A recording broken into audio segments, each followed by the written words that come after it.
লেখিকা ডক্টর দেবানী লাহা মল্লিকের অল্প কথার গল্প। শেঠেদের তখন মস্ত জমিদারি, প্রজারা ছিল অনুগত। কর্তার দয়ার শরীর। যেমন ছিলেন বড় কর্তা রাজশেখর শেঠ, তেমনই তার ছেলে। ইচ্ছেতে হোক অনিচ্ছেতে হোক তখন শেঠেদের তহবিলে মাসিক খাজনা যা জমা পড়ত, ঠাকুরের কৃপায় তা গুণে শেষ করা যেত না। বস্তা বস্তা টাকা এসে পড়ত জমিদার বাড়িতে। আগে হিসেব নিকেশ সব কাছারি বাড়িতেই চলত। বড় কর্তার মৃত্যুর পর তখন গিন্নিমা বাড়ির মাথা। বড় কর্তার দুই ছেলের সময়ের অভাব, তাই কাছারি বাড়ির পাট চুকিয়ে এই খিলেন দালানওয়ালা বড় লাল বাড়িটাতেই তখন শেঠ বাড়ির রাজ্যপাট। সে রামও নেই, সে রাজত্বও নেই। তবু কলসি ভরে যে জলটুকু রাখা ছিল তা ঠাকুরের কৃপায় ফুরোতো না কিছুতেই। জমি জমা হস্তান্তর, বাড়ি বিক্রি, আরও অন্য নানা খাত থেকে যা উপার্জন হতো তাতে আগামী 7 পুরুষ বসে খেলেও কোনো কিছুর অভাব হবে না।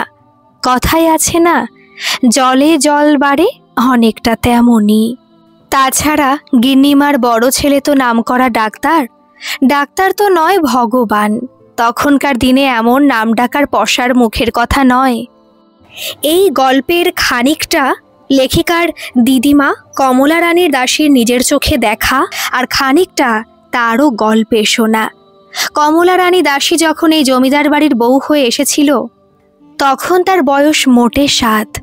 এখনকার দিনে শুনলে মনে হবে গল্প কথা। শুধু তাই নয়, এত অল্প বয়সে বিয়ে দেবার অপরাধে বাবা মায়ের নির্ঘাত হাজতবাস হবে।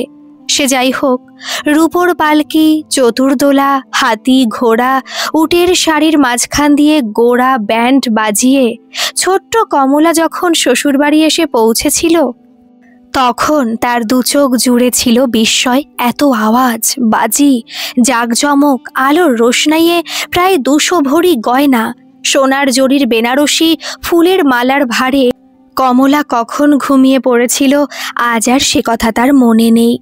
শাশুড়ি ইন্দুমতি প্রদীপের আলোয় বউয়ের মুখ দেখতে গিয়ে পালকির ভেতর নতুন বউকে আর খুঁজেই পান না। ও মা, ছোট তুলোর বস্তার মতো কমলা কখন ঘুমিয়ে পড়েছে পালকির এক কোণে। ও কমলা রানী, কমলা রানী! সকলের ডাকাডাকিতে কোনো রকমে চোখ মেলে তাকিয়েই ভ্যা করে কান্না কমলার।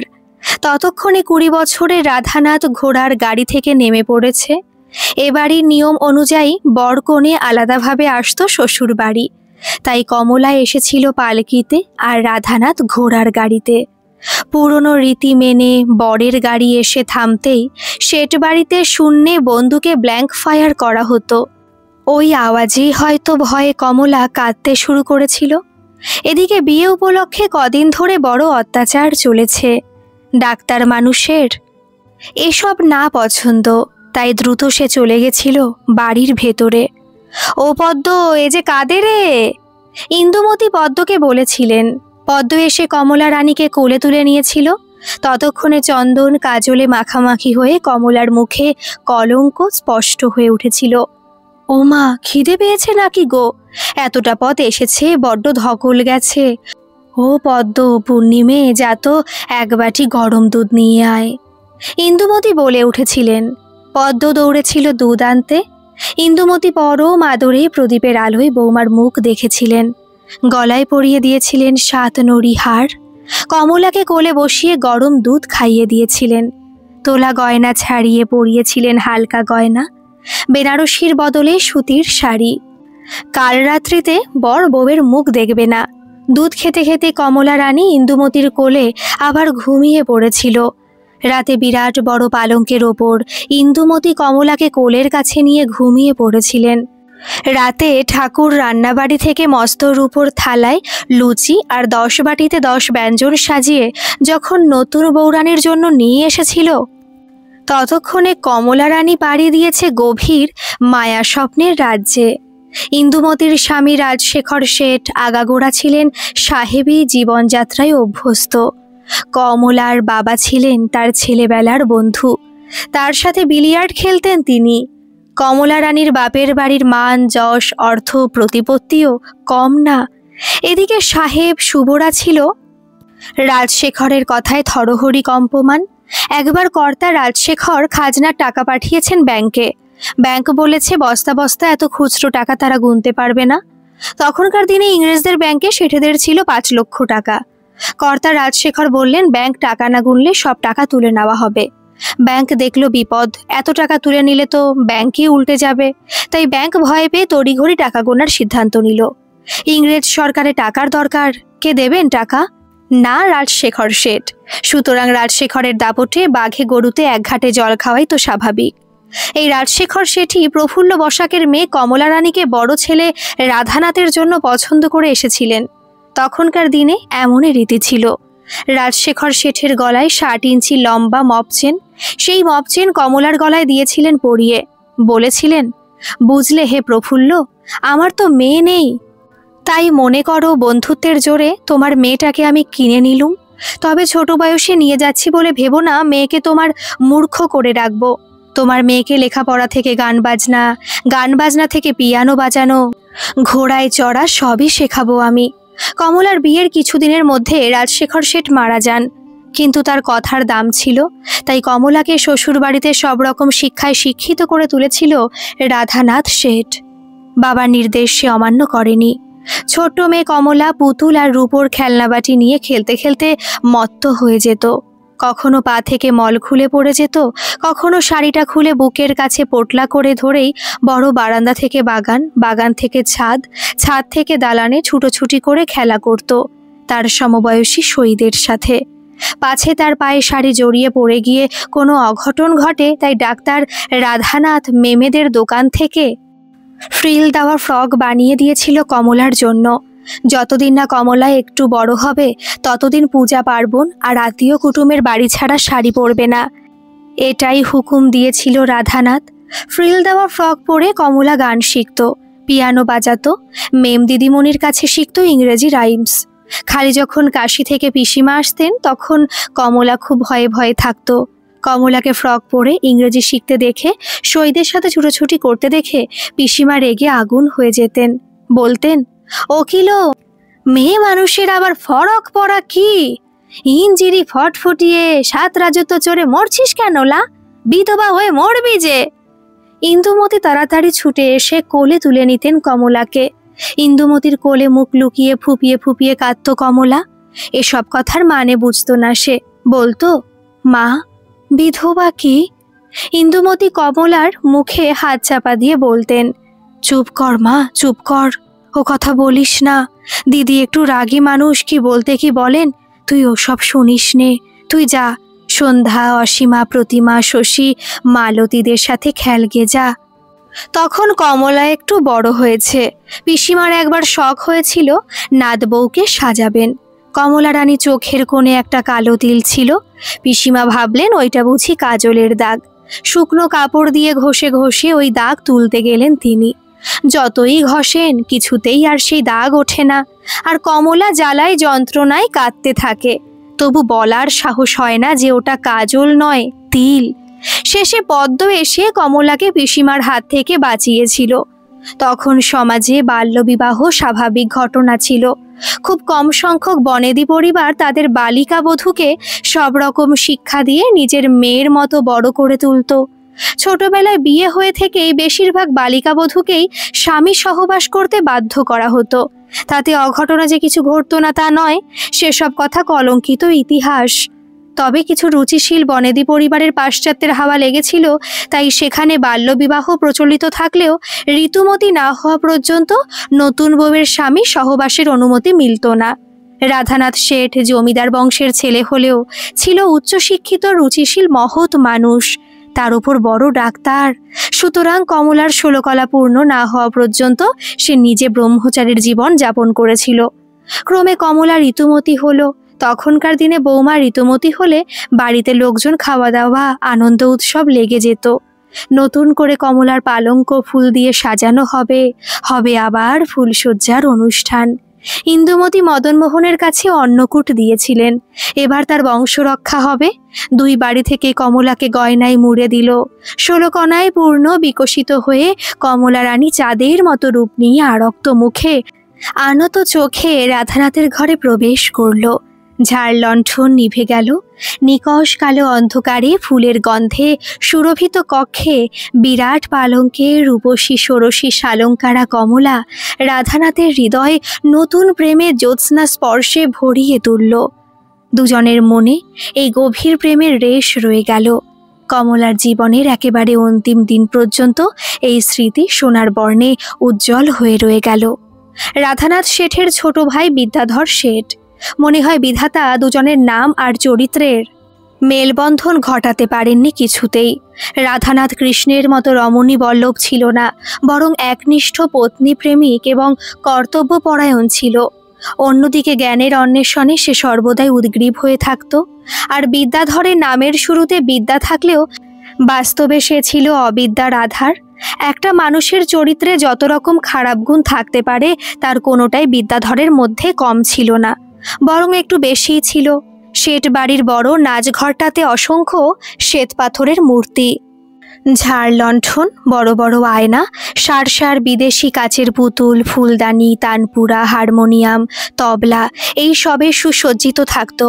একদিন নেশার ঘোরে বেসামাল বিদ্যাধরের রূপোর লাঠির ধাক্কায় একটা কাচের পুতুল কি করে ভেঙে গেল। এই পুতুল ভাঙার ঝনঝন আওয়াজটা বিদ্যাধরের বড় ভালো লাগলো। সাথে সাথে লাঠির আঘাতে একটা একটা করে সব পুতুল ভেঙে ভেঙে তার শব্দ উপভোগ করল বিদ্যাধর। এমনই নানা উদ্ভট ইচ্ছে, উচ্ছৃঙ্খল উচ্ছন্নে যাওয়া জীবনযাত্রায় অভ্যস্ত ছিল সে। কমলা রানীকে তাই বিদ্যাধরের ধারে কাছে ঘেঁষতে দিত না রাধানাথ। একবার বিদ্যাধর শুনল মরেলডাঙ্গার জমিদাররা বিদেশ থেকে বেলজিয়াম কাচের আয়না আনিয়েছে। তাতে চারদিকে বেশ সাড়া পড়ে গেছে। বিদ্যাধরেরও জমিদারি মেজাজ, তারাও বা কিসে কম। বিদ্যাধর বলল, ওরা ওই আয়নায় মুখ দেখে আর আমরা ওই আয়নার ওপর দিয়ে ঘোড়া চালাই। এমনই ছিল তখন জমিদারে রেশারেশি। বহু অর্থ ব্যয়ে বিদেশ থেকে বড় বড় বেলজিয়াম কাচের আয়না এলো। বিদ্যাধরের হুকুমে শেঠ বাড়ির সামনের রাস্তা মুড়ে ফেলা হলো বেলজিয়াম আয়নায়। বিদ্যাধর বলল, এই কালী, গিরিধারী, বিশু, বাড়ির সামনে রাস্তা খালি কর, আয়না লাগা। দেখি আজ মরেলডাঙ্গার কত তেজ। ছোট কর্তা বিদ্যাধর এর ওপর দিয়ে ঘোড়ার গাড়ি ছোটালো। নিমেষে আয়না ভেঙে চুরমার হয়ে গেল। দিকে দিকে লোকমুখে প্রচার হলো শেঠ বাড়ির ছোট কর্তার বুকের পাটা আছে, অমন দামি আয়নার ওপর দিয়ে ঘোড়া ছুটিয়েছে। মরেলডাঙ্গা জমিদারদের থোতা মুখ ভোতা হয়ে গেল। সকলে চেঁচিয়ে বাহবা দিল, জয় ছোট কর্তার জয়, জয় ছোট কর্তার জয়। রাধানাথ এইসব ওপর চালাকি দেখনদারি পছন্দ করতো না। এ যেন একই বংশে ভগবান আর শয়তানের সহাবস্থান। একদিন নেশায় উন্মত্ত বিদ্যাধর কমলাকে আক্রমণ করে বসল। কমলা দালানের পাশ দিয়ে ওপরে উঠছিল, তখনও সন্ধ্যের আলো জ্বলেনি। পুরনো চাকর গিরিধারী একটু পরেই আলো জ্বালাতে জ্বালাতে নিচ থেকে ওপরে উঠবে। হঠাৎ পিছন থেকে বিদ্যাধর আচমকা জাপটে ধরল কমলাকে। এসো এসো কমলা রানী, কতদিন তোমার পথ চেয়ে বসে আছি, চলো আজ তোমাকে আমার বাগান বাড়ির রানী সাজাবো। রাধে আর কত আগলে রাখবে তোমায় সুন্দরী, তোমাকে দেখে দেখে প্রাণ যে আমার শুকিয়ে গেল গো। একি ছাড়ুন, ছেড়ে দিন বলছি। ছি ছি, আমি না আপনার বড় বৌঠান, বাঁচাও বাঁচাও। কমলা নিজেকে বাঁচানোর আপ্রাণ চেষ্টা করছিল। সে সময় সেজো জ্বালাতে এসে পড়ল গিরিধারী। নিজেকে বাঁচাতে দালানের থামে মাথা ঠুকে ফেটে গেল কমলার। সে তো রক্তারক্তি কাণ্ড। কমলার গিরিধারী চেঁচামেচিতে লোকজন এসে পড়ল। রাধানাথ রেগে অগ্নিশর্মা। তার এ রূপ আগে কেউ কখনো দেখেনি। চাবুকের ঘায়ে বিদ্যাধর আধমরা হয়ে গেল। আমাকে ছেড়ে দাও দাদা, ছেড়ে দাও, খুব ভুল হয়ে গেছে, আর কখনো হবে না, উফ মরে যাব। বিদ্যাধরের কাকুতি মিনতিতে রাধানাথ তাকে ছেড়ে দিলেও এই ঘটনার পর থেকে বিদ্যাধরের শেঠ বাড়িতে আর স্থান হলো না। রাধানাথ তাকে কাশীর বাড়িতে পাঠিয়ে দিল। এই রাগে মরেলডাঙ্গা এবং অন্যান্য জমিদারের কিছু লোককে বিদ্যাধর রাধানাথের বিরুদ্ধে খেপিয়ে তুলল। কিন্তু মানুষের স্বভাব যায় না মলে। কাশীতে গিয়ে বিদ্যাধরের অসংযত জীবনযাত্রার পালে বাতাস লাগলো। কিছুদিনের মধ্যে বিদ্যাধরের ভবলীলা সাঙ্গ হলো। ইন্দুমতি পুত্রশোকে বিছানা নিল। কমলা রানী তখন পাকা গিন্নি। বিরাট সংসারের নিয়ম কানুনে, পুজো পার্বণ, উৎসব অনুষ্ঠানের রকম ফের দেখতে দেখতে অনেকটাই শিখে ফেলেছিল সে। জামাই ষষ্ঠী, ভাইফোঁটা, অন্য আরও নানা পার্বণে চিরকালীন প্রথা মেনে সারা দালান জুড়ে সাজানো হতো রূপোর বাসন। কর্তারা, ছেলেরা, মেয়েরা, জামাইরা, নাতি নাতনি, নাত বউ, নাত জামাইরা একসাথে বসে খাওয়া দাওয়া করত। নানা রকম উপাদেয় রান্নার গন্ধে সারা বাড়ি মম করত। সেসবের তদারকি করত কমলা রানী। ততদিনে কমলার কোল আলো করে এসেছে 2 ছেলে 2 মেয়ে। মহা সমারোহে হয়েছে সাধভক্ষণের অনুষ্ঠান।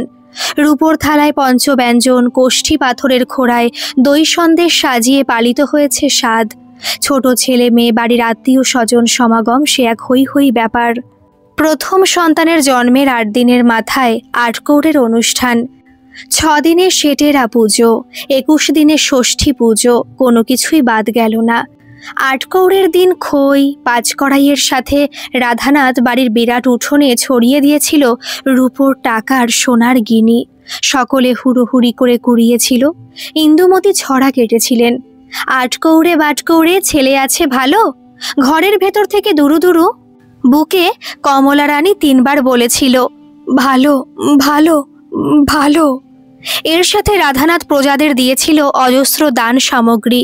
শেঠ বাড়ির পালে আনন্দের বাতাস লেগেছিল। সকলে ধন্য ধন্য করে বলেছিল, রাধা রাজা বাবু আমাদের সাক্ষাৎ ভগবান। একবার ঘটে গেল বিরাট বিপত্তি। বাড়িতে কমলার জায়ের ছেলের বিয়ে ছিল। কমলার ছোট মেয়ের তখন সবে 2 বছর বয়স। পুরনো ঝি পদ্ম গেছিল দেশে, তার জায়গায় নতুন ঝি এসেছিল। ছোট রানীকে দেখাশোনা করত। ছোট রানীর গায়ে অনেক গয়নাগাটি। বাড়ির অনুষ্ঠানে ছোট থেকে বড় সকলের গায়ে তখন প্রচুর গয়না থাকতো। বৌভাতের বাড়ি, একবারই লোকজন, আত্মীয় স্বজন, নতুন কুটুম। হঠাৎ সকলের খেয়াল হলো ছোট রানী মানে কমলার ছোট মেয়ে নেই। খোঁজ খোঁজ, কান্নাকাটি। ছোট রানী কোথায় গেল? এই তো এখানেই খেলা করছিল। বিয়ে বাড়িতে কান্নার রোল পড়ে গেল। অনেক খোঁজাখুঁজির পর পাশের একটা মাঠে ছোট রানীকে খুঁজে পাওয়া গেল। ছোট রানী সেখানে বসে তখন হাপুস নয়নে কাঁদছে। তার গায়ে একটা গয়নাও নেই। ওই ঝিয়েরও দেখা মিলল না। সে যাই হোক, মেয়েকে যে পাওয়া গেল এই কমলার স্বীকৃতি। সকলের মুখে আবার হাসি ফুটল।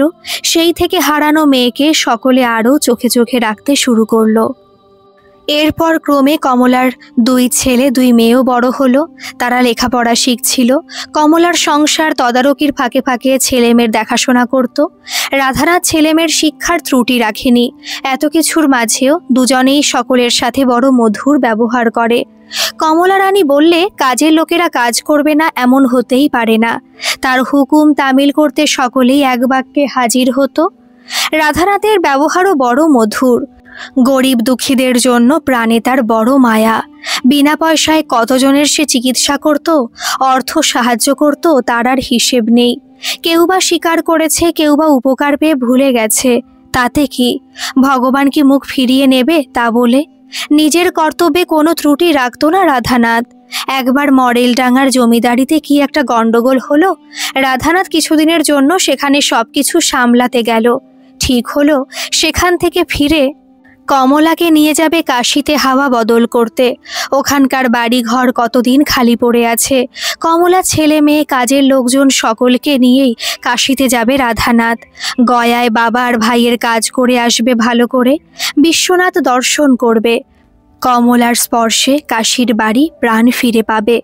মডেলডাঙ্গার কাজ সেরে ফিরে রাধানাথ কাশি যাওয়ার তোড়জোড় শুরু করে দিল। রাধানাথ কমলাকে বলল, কমলা সব গোছগাছ করে নাও, চলো কদিন আমরা কাশির বাড়ি থেকে ঘুরে আসি।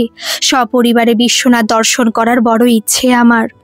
যথাসময়ে তারা সেখানে গিয়ে উপস্থিত হলো। রেলপথ তখন চালু হয়ে গেছে। মডেলডাঙ্গার প্রজাদের সঙ্গে আলোচনা করে সব ঝামেলা মিটিয়ে ফেললেও সেখানে একটা অসন্তোষ ঘনীভূত হয়ে উঠেছিল। হয়তো বিদ্যাধরী সেই অশান্তির বীজ বুনে দিয়ে গেছিল। সে যাই হোক, জমিদারিতে মাঝে মাঝে এইসব হয়েই থাকে। রাধানাথ সপরিবারে কাশিতে গিয়ে পৌঁছলো। কদিন কমলা আর ছেলে মেয়েদের নিয়ে বেশ আনন্দে কাটলো তাদের। ফেরার দিন এগিয়ে এলো। রাধানাথের সঙ্গে প্রচুর নজরানার টাকা। ঠিক করেছিল সেসব নিয়ে সবটাই শুধু নিজের জন্য রাখবে না সে। বাড়ি ফিরে প্রজাদের সাহায্যের জন্য কিছু করবে। ওদের বড় কষ্ট। একটা ভালো হাসপাতাল বানিয়ে দেবে প্রজাদের জন্য। কমলা রানীকে বলেছিল রাধানাথ মনের কথা, কমলা, আমাদের গরিব প্রজাদের বড় কষ্ট, একটা ভালো হাসপাতাল বানিয়ে দেব ভাবছি, সকলে যাতে ভালোভাবে বিনা পয়সায় চিকিৎসা করাতে পারে। একটা মেয়েদের জন্য ভালো স্কুলও তৈরি করাবো ভাবছি, স্কুলের নাম হবে তোমার নামে, আমার রানীর নামে। কমলা সলজ্জ মুখে মাথা নিচু করেছিল, এক বাক্যে রাজিও হয়ে গেছিল। ভগবানের দয়ায় তাদের কম তো কিছু নেই, তাছাড়া কথায় বলে যতই করবে দান তত যাবে বেড়ে। এইসব কথা চলছিল স্বামী স্ত্রীর ভেতর। ছেলেমেয়েরা ঘুমিয়ে পড়েছিল, মনের ভেতর একটা অসম্ভব তৃপ্তি কমলার। রাধানাথের বুকে মাথা রেখেছিল পরম নিশ্চিন্তে। এমন দেবতুল্য স্বামী অনেক ভাগ্যে পাওয়া যায়। সত্যি ভগবান তাকে কি না দিয়েছেন, বড় সুখী সে। গভীর রাতের অন্ধকারে ট্রেন ছুটে চলেছিল। একটা কোনো স্টেশনে ট্রেন থেমেছিল। হঠাৎ দরজায় অবিরাম ধাক্কা আর মহিলা কণ্ঠের চিৎকার, বাঁচাও বাঁচাও। রেল পুলিশরা দরজা খুলতে নিষেধ করেছিল। আবার বাঁচাও বাঁচাও। রাধানাথও দরজা খুলতে নিষেধ করেছিল, কিন্তু কমলার দয়ার শরীর বলেছিল, আহা, রাতের বেলায় একজন মহিলা বিপদে পড়েছে, খুলে দাও গো দরজা।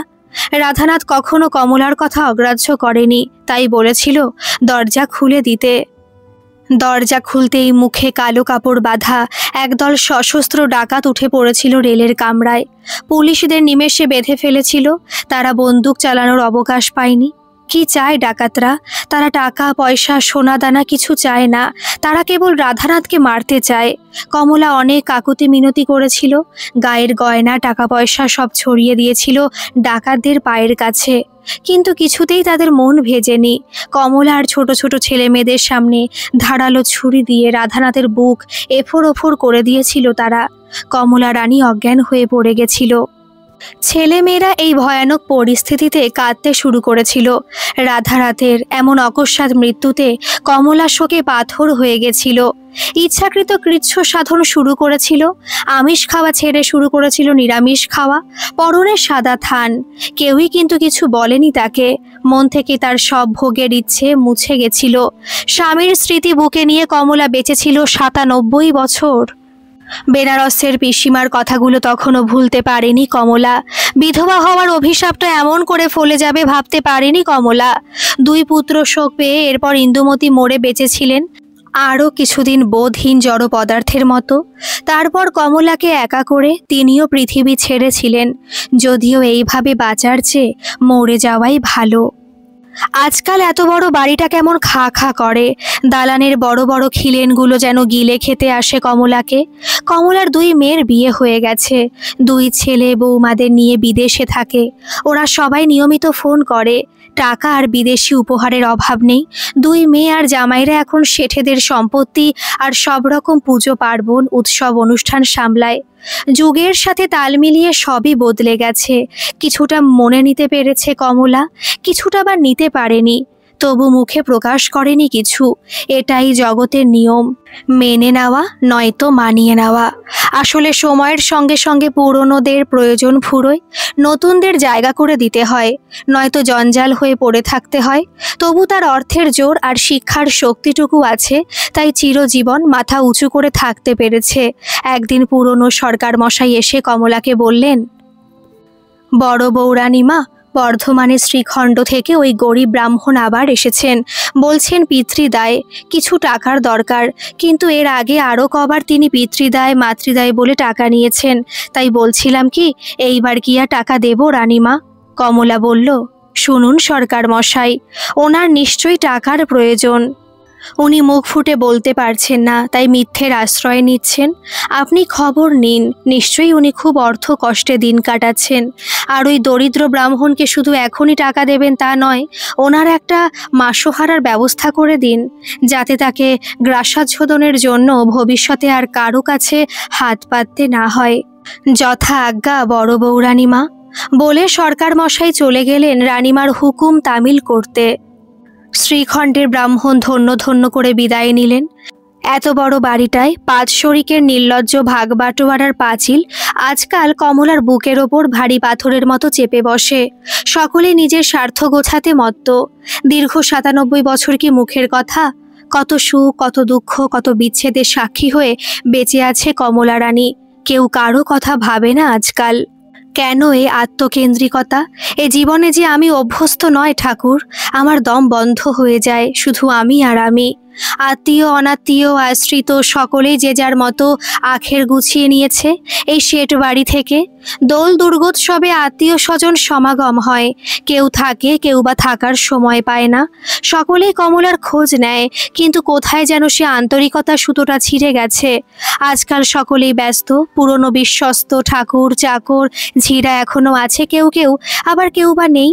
একে একে বহু প্রিয়জন পৃথিবী ছেড়ে চলে যাচ্ছে। শূন্যতায় ভরে উঠেছে কমলার জীবন অঙ্গন। মনে মনে ভগবানকে কমলা প্রতিদিন বলে, হে ঠাকুর, আর মৃত্যু দেখিও না, আর কষ্ট দিও না প্রভু, সকলের মঙ্গল করো।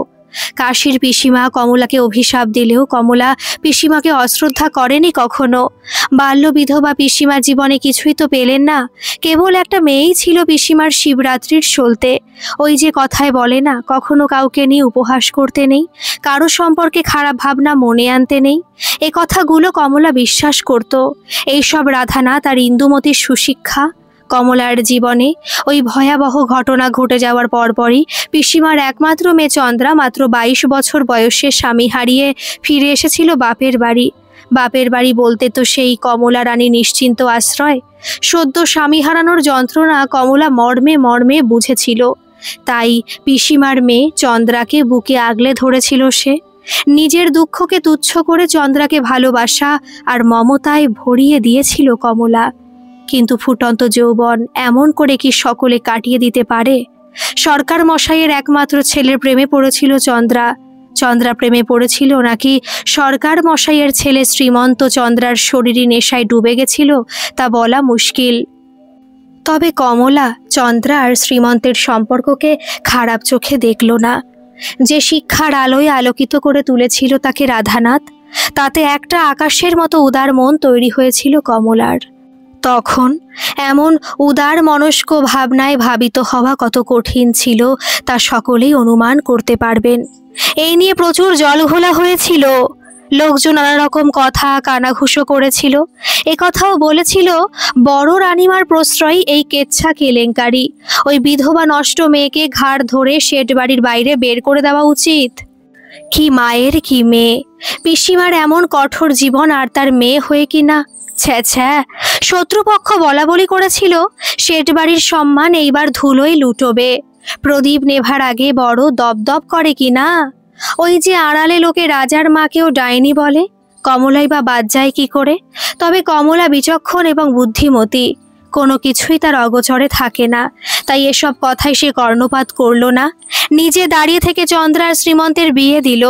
কাছারি বাড়ি সারিয়ে ওই বাড়িতে তাদের থাকার ব্যবস্থা করে দিল। কাজের লোকজন আর প্রয়োজনীয় সব কিছু দিল ওদের সঙ্গে কমলা। ওই বাড়ি থেকে কেউ যাতে কোনোদিন ওদের তাড়াতে না পারে তারও পাকাপাকি ব্যবস্থা করলো। এই ঘটনায় কমলার 2 মেয়ে জামাই মুখ ভার করলো। মেয়েরা বলল, মামনি, তোমার কি মাথা খারাপ হয়ে গেল? কি আরম্ভ করলে বলো তো? সমাজে বাস করতে পারবো আর আমরা? সমাজ আমরাই গড়ি আর প্রয়োজনে আমরাই ভাঙি। মাঝে মাঝে চাঁদের জুতো হাতে নিতে হয় রে, তাহলেই সব শান্ত হয়ে যায়। সকলে যখন সাহায্যের জন্য আসে আমি কাউকে ফেরাই না, শুধু দেখি এতে কারোর ক্ষতি হচ্ছে কিনা। এর একটা সুফল আজ না হোক কাল ঠিক মিলবে মা। কমলা বলেছিল এ কথার ওপর আর কেউ কথা বলেনি, কেননা সকলেই জানতো কমলা রানীর কথার এদিক ওদিক হবার জো নেই। ততদিনে পিসিমা শোকে তাপে খানিকটা পাগল পাগল হয়ে গেছেন। একমাত্র মেয়ে চন্দ্রার বিধবা রূপ দেখে পিসিমার মাথাটা কেমন গোলমাল হয়ে গেছিল। সারা জীবন কৃচ্ছ সাধন করে শেষ বয়সে তাই পিসিমার ধরেছিল ভয়ানক ভীমরতি। যে পিসিমা 16 বছরের পর আর মাছ মুখে দেননি, সেই পিসিমা শেষকালে মাছ মাছ করে বাড়ি মাথায় করতেন। পুজো পার্বণ তিনি কিছুই মানতেন না। কাশীর বাড়ি থেকে এসে শেষ কটা বছর পিসিমা এই বাড়িতেই ছিলেন। কমলার নিজে হাতে পিসিমাকে মাছ খাওয়াতো। ও কমলি, আজ শিঙি মাছ দে মা। পদ্ম বলতো, ও পিসিমা, আজ যে ষষ্ঠী, মাছ খেতে নেই, শিঙি মাছ কোথা থেকে পাবো? মোলো যা, মেলা বকিসনি পদ্ম, তোর বড় আসপদ্দা হয়েছে দেখছি। আমি আজ শিঙি মাগুর কাটা পোনা সব খাবো, তোর বাপের কি লা হারামজাদা। পিসিমা রেগে চিৎকার করতেন, ও কমলি, আমায় মাছ এনে দে, মাছ এনে দে, মাছ মাছ। এটা ছাড়া যে আমি ভাত মুখে তুলবো না, এই বলে দিলাম। কমলা রানী পিসিমাকে শান্ত করত, বলতো, আহা, আত্মা চেয়েছে খাক, ওতে কোনো দোষ হবে না। এত বয়সে মানুষ শিশুর মতো হয়ে যায় রে, কার শেষ বয়সে কি হবে কেউ বলতে পারে। যে পিসিমা কমলাকে আধুনিক চালচলনের জন্য অত গালমন্দ করতেন, সেই পিসিমাই কমলার হাতের জল পেয়ে তবে চোখ বুঝলেন। বিরাট একান্নবর্তী পরিবারটায় যে জমজমাট ব্যাপার ছিল, আস্তে আস্তে সব যেন এখন হারিয়ে গেছে। দুর্গাপুজোয় বড় নাটমন্দির জুড়ে বসত যাত্রার আসর, নামি দামি যাত্রার দল এসে করত যাত্রাপালা। সেই মন হরণ করা গান, হরি মন মজায় লুকালে কোথায়। পুরনো দিনের গানের বৈঠকি থেকে রাস যাত্রার কীর্তন, হরির লুট সব যেন বড় তাড়াতাড়ি স্মৃতি হয়ে গেল। আজকাল এই সবের জন্য সময় নেই কারো। সকলে বলা বলি করে, আজকাল এত অপচয়েরও কোনো মানে হয় না। আগে আগে কারো বিয়ে, অন্নপ্রাশন, সাধভক্ষণের অনুষ্ঠান হলে ডাক পড়ত কমলা রানীর। কমলা রানীর হাত যশ ছাড়া কোনো অনুষ্ঠানই সুসম্পন্ন হতো না।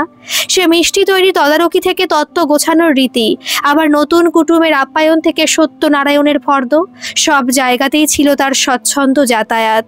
এখন প্রয়োজন আর আয়োজন দুটোরই বড় অভাব। আগে বাড়ির অনুষ্ঠানে কর্তারা গিন্নিরা প্রত্যেক অতিথিকে আলাদাভাবে আপ্যায়ন করত। দূরের অতিথিদের গাড়ি পাঠিয়ে নিয়ে আসা হতো, আবার যথাসময়ে গাড়ি পৌঁছে দেওয়া হতো। এর মধ্যে অন্যপক্ষের যেমন লজ্জা ছিল না, আবার শেঠ বাড়ির মানুষদের অহংকারও ছিল না। এ যেন নিমন্ত্রণের একটা অঙ্গ। সেসব দিন আর নেই। ঝাড়লণ্ঠনের আলো একে একে নিভে গেছে। বেলা ফুরিয়েছে, বড় একলা হয়ে গেছে কমলা। আশেপাশে সকলে ভিড় করে থাকলেই তো আর পূর্ণতা আসে না জীবনে, মনের শূন্যতাও ঘোচে না। নিচেকার বড় ঘরগুলো ফাঁকা ফেলে রেখে লাভ নেই, তাই এখন সেগুলো ভাড়া দেওয়া হয়েছে। কমলার মত ছিল না, একটা সময় থামতে হয়। সকলে থামতে জানে না, কিন্তু কমলা জানে। কমলা ভাবে, অর্থের অভাব তো নেই কারো, তবে এমন নেই নেই কেন সবার। আসলে অভাব মনে, সে অভাব মিটবে না সহজে। ঠুনকো ঐতিহ্যের কথা গল্পে শুনতেই নাকি ভালো। অন্যের জন্য এত স্বার্থ ত্যাগ করার কোনো মানে নেই। আপনি বাঁচলে বাপের নাম, কিন্তু সারা জীবন কমলা সকলকে নিয়েই চলেছে, সকলের জন্য বেঁচেছে। একা একা স্বার্থপরের মতো বাঁচতে শেখেনি। শাশুড়ি, শ্বশুর, স্বামী তাকে সে শিক্ষা দেননি। এমনকি তার বাপের বাড়ির নাম ডাক, প্রতিপত্তি, সহবত সবই লোকের কাছে দৃষ্টান্ত স্বরূপ।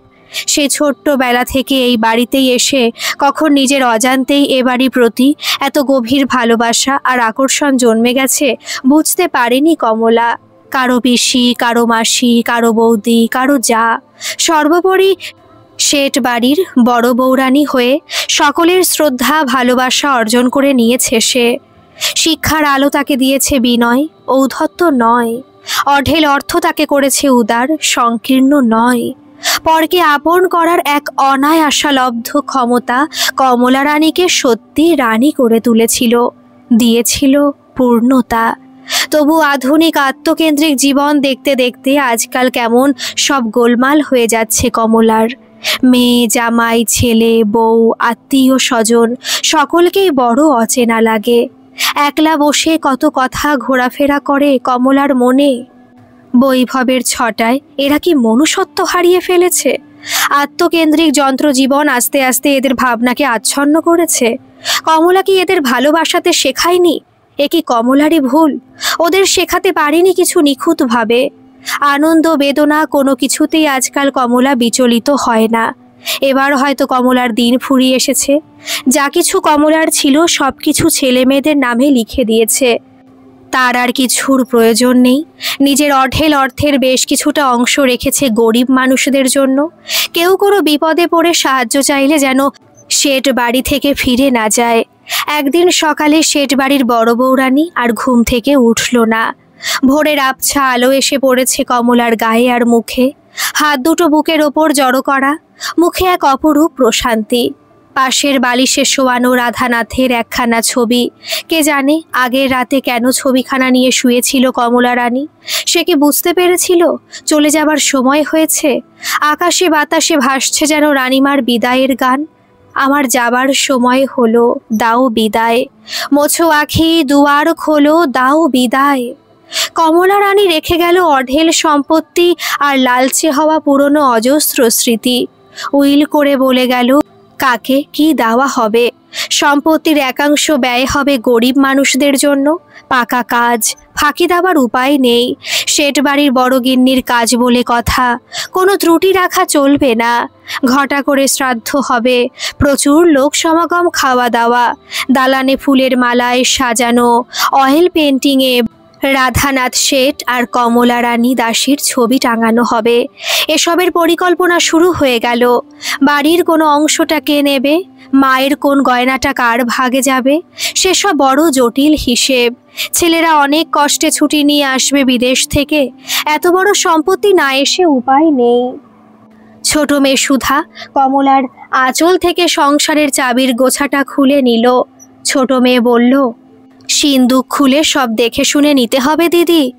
বড় মেয়ে কাবেরী ছোটকে মনে করিয়ে দিল, সুধা মায়ের হাতের আটগাছা চুড়ি আছে, গলায় বড় হার, খুলে নিতে ভুলিস না। চোখ মুছতে মুছতে এসবেও খেয়াল রাখতে হয়।